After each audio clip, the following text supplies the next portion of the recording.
Hi, I'm Lauren Sepanero, and this is my Physics 2211 Lab 3.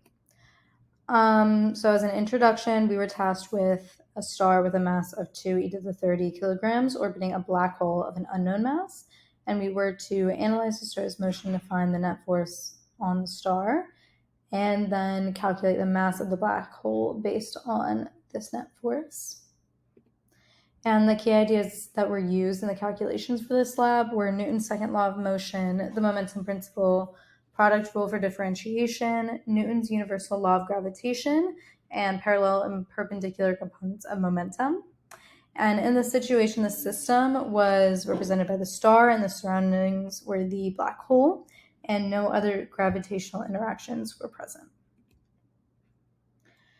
So, actually, before this, I entered my email in as the seed, and then I set the gravitational constant as 6.7 e to the negative 11, put in the mass of the star that was given before, and entered this representation for the seconds in 1 day. And then I found all of these things using these formulas on the side. So basically, I was able to find the initial and final momentum vectors, the star's change in velocity and change in momentum, and calculated F net using Newton's second law of motion, and calculated change in momentum for the parallel component and p hat, which is the unit vector.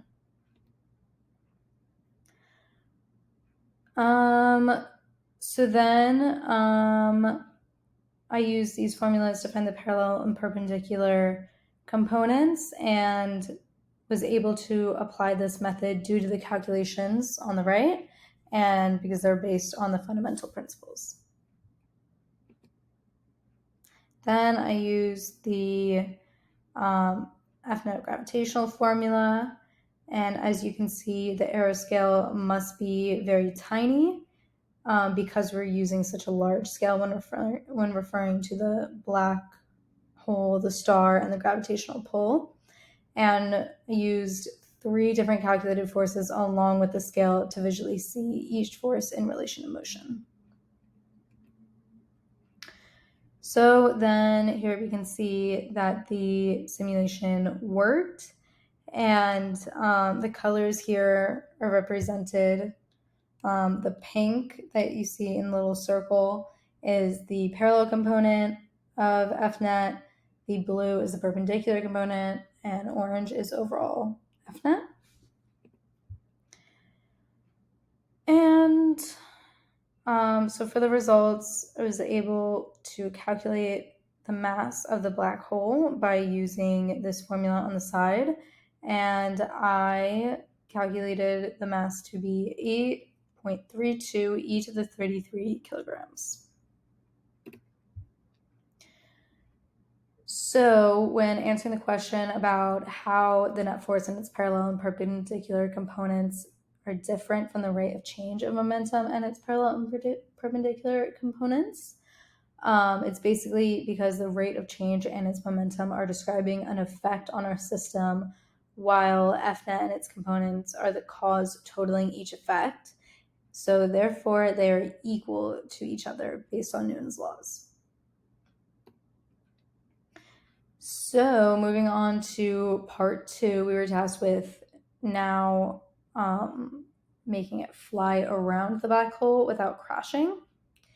And so first I entered the mass of the black hole that I calculated in part 2, and then down at the bottom changed the ship's speed for the x component and the y component.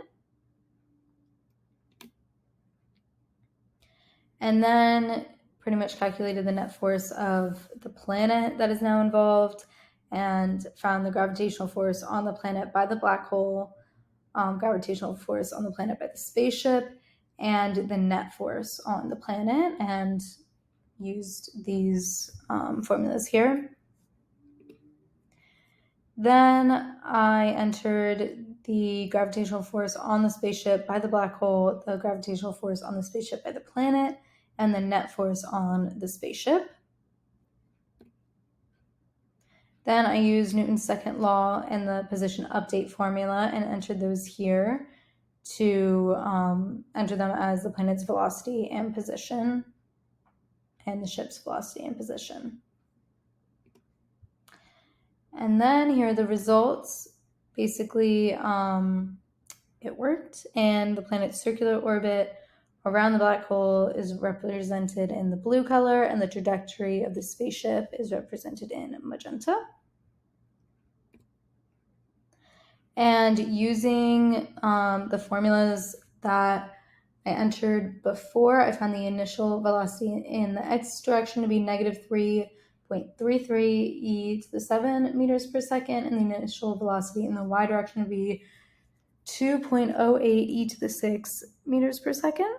And these are both minimum velocities in each direction that are needed to escape and not crash.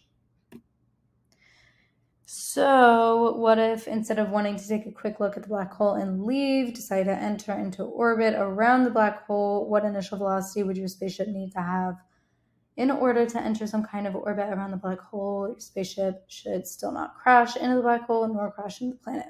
So basically answering this question, the escape velocity does not take into account the direction or motion of the escaping. Therefore, the initial velocity to escape the planet would be the same as I calculated before. However, it will still change its velocity to enter the orbit around the black hole. And that's all. Thank you.